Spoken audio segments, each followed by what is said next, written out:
idiomu.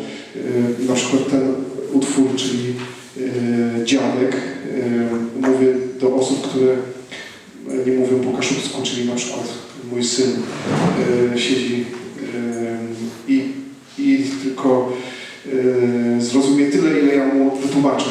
Ja zresztą też, gdybym nie zapoznał się z tłumaczeniami na język polski, to nie zawsze wiedziałbym, o czym mowa. No więc ten utwór miał ewidentnie taki rock'n'rollowy pasm, także czujcie się Państwo swobodnie, żeby wyrażać swoje emocje. Zaczęliśmy od szczególnie trudnego utworu,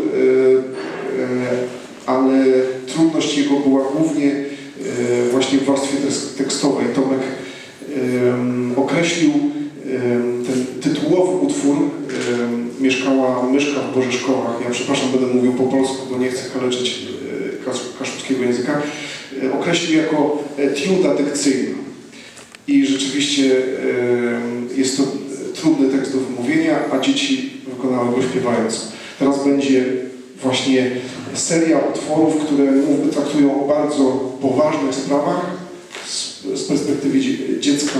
Pierwsza z nich to prawo.